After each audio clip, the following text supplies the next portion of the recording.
Good morning, foodie friends. Today we're going to start off with a cup of coffee and slowly wake up for a big long day.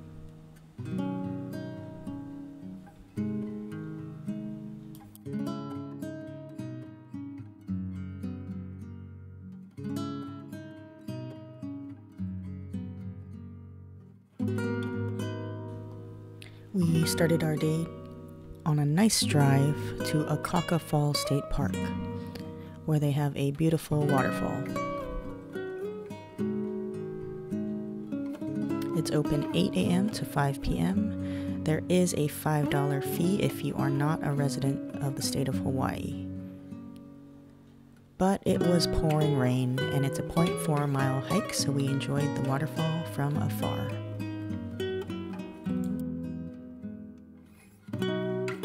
The beautiful long drive up Route 19 towards the north of the island are these beautiful eucalyptus trees. Although invasive and hard to get rid of, they do look beautiful along the highway. First stop is Tex Drive In. It's known for their awesome plate lunches, but also their malasadas, which we're here to try. When you walk inside, there's a gift shop. It's a pretty open space. You can watch the man make the malasadas fresh. You just go up and order. There's different flavors that you can fill your malasadas with, or you can just get it plain. I thought their malasadas were very light and fluffy compared to ours. Although huge in size, I got the Bavarian cream filling. It was very delicious, and I thought it paired well with the malasadas. My son got chocolate, and it is huge compared to the malasadas we're used to in Oahu. Obviously you can see the size, and they are $2.10 each. Our next stop is Waipio Valley Lookout. It's a little hike down to the bottom of the lookout, but nothing too strenuous. There are bathrooms there too. This is a site of a battle with King Kamehameha the Great. A very spiritual place, sort of similar to the Pali Lookout, which is also another battle site. And this has beautiful views at the lookout of the cliffs and the ocean line. If you have a 4x4 vehicle, you can go on the side road and drive all the way to the bottom.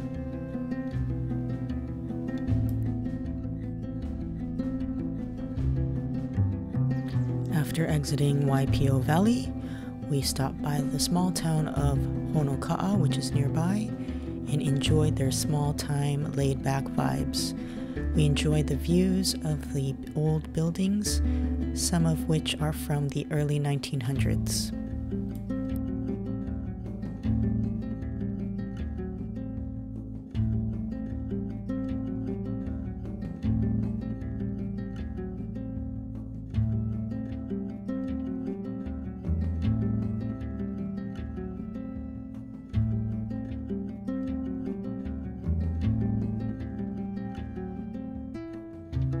Driving through the Kamuela Waimea area, there are tons of cattle ranches. Fun fact, the first vaqueros were brought to the Parker Ranch in 1823. The Parker Ranch still stands today on the Big Island. And the cowboys taught the native Hawaiians how to ranch. And the cowboys in Hawaii are called paniolos.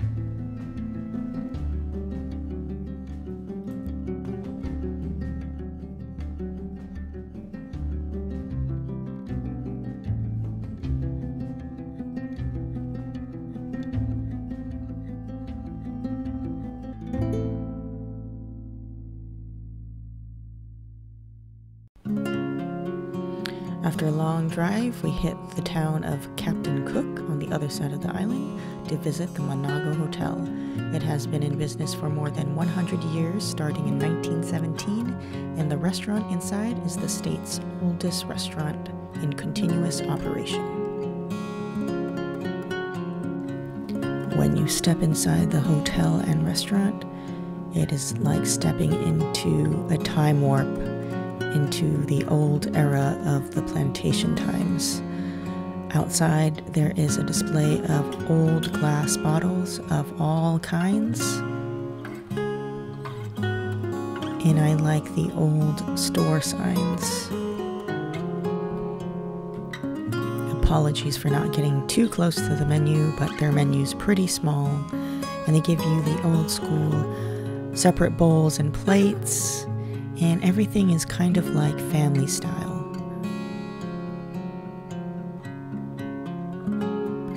They give you 3 side dishes with your meal.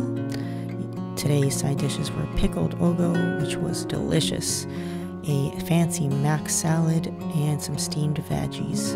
You get a big bowl of rice that you can scoop into your separate bowls and plates. My son got a cheeseburger. It comes with a big piece of romaine, but he took it out. I got the miso butterfish, and that main course comes with that rice and the 3 sides. And the fish was flaky and light and soft, and I really liked the miso topping on there. After lunch, we walked right next door in the same building to Kona chips. They're famous for making their own homemade potato chips using a special method that makes it not greasy but very crisp. They also sell different dressings, seasonings, macadamia nuts, chocolates, and candies. So you can come over here and check out some of their products to take home with you. After lunch, we went to the Koloko Honokohau National Historic Park. It is one of the very few national parks that does not charge a fee, so you do not need a national park pass or pay a fee. This park is unique in that there are different trails to walk in, and you can enter a different trail on the next intersection after the driveway of the park. We went to that intersection, which takes you into the marina, and here is an idea of what it looks like. You park on that side, and where I'm standing is the entrance to the trail of one of the beaches. It is a very short walk and one of the easier trails. Unfortunately, at this national park, a lot of their trails are a lot of walking, so if you can't walk very far, you probably can't see much of the rest of the park. This is the easiest trail that takes you to a very beautiful beach. It is very calm for children to swim at, so I highly recommend you taking kids here. It is also one of the very few sand beaches on the big island of Hawaii, because you know that most of them are full of lava rocks. It has these different displays at the beach as well to show what the village used to look like, and there still is a fish pond there. You can also see tons of sea turtles just swimming. I'm not sure if you can see it there. They swim right next to you, but just be sure to keep your distance and be respectful, because they are a protected endangered species, and you will get fined if you do harass or touch them. The only con of this beach is there are tons of red ants all over the sand, so just be careful.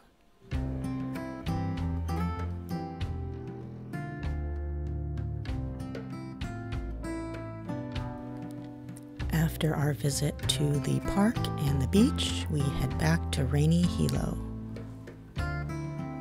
It was a long 2-hour drive about, so we got back to Hilo Bay, and you can see there's a beautiful farmer's market going on right in front of the bayside. We're here at a place called Cafe Pesto, and it was recommended to us by a friend because my son loves his pizza. So we got 2 different pizzas to take back to the cabin for dinner.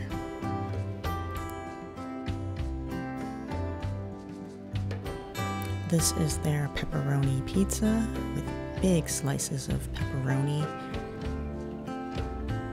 And I got the Thai chili shrimp pizza with a cilantro pesto sauce and hamakua mushrooms. I really enjoyed my pizza. The crust was very chewy, the shrimp were plump and big. There were many slices of fresh hamakua mushroom, and it was very cheesy. However, I did not taste any cilantro pesto that was described on the menu.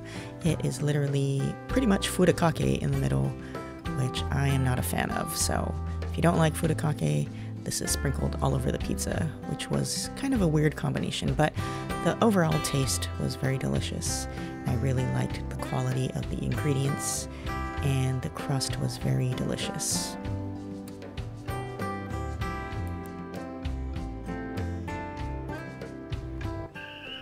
And after a long day, it's time for bed.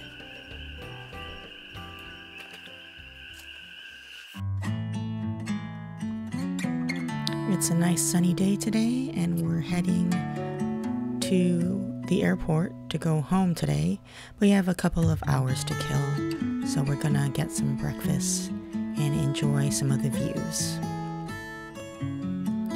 For breakfast, we actually wanted to go to the Hawaiian-style cafe, but it was crowded, so we went to Koji's lunch shop, which is a very old-school Okazuya-type breakfast lunch shop. We got their Portuguese sausage, eggs, and rice special, and we drove to Hilo Bay near Coconut Island to enjoy the views and our delicious breakfast.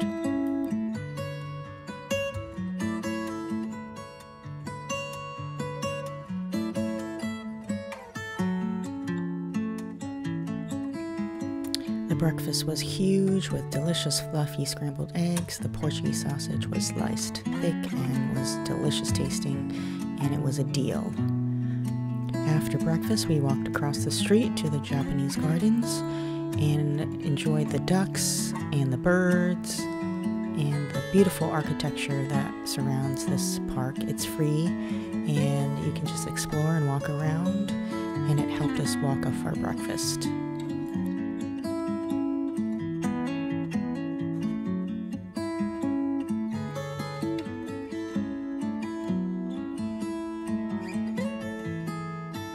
And like perfect timing, at 10 a.m., Two Ladies Kitchen, which is famous for their mochi, opens up, and we got there and we're second in line. And it's perfect because our flight was in an hour, so we got to pick up some fresh mochi. You can park across the street if the front lots are full. Inside, they only allow 2 customers at a time for now. And we got a sampler of different types of mochi and manju, and of course a whole box of their famous strawberry mochi, and also on the top was a brownie filled mochi. They make it fresh to order, and they're very big and generous servings. Their strawberry mochi has a big fresh strawberry in the middle, wrapped with the glutinous rice, and inside has a bit of sweet azuki beans. Their mixed mochi has different flavors such as grape, peanut butter, apple, and peach. And we'll leave you with that. And that is the end of our trip. We hope you enjoyed it.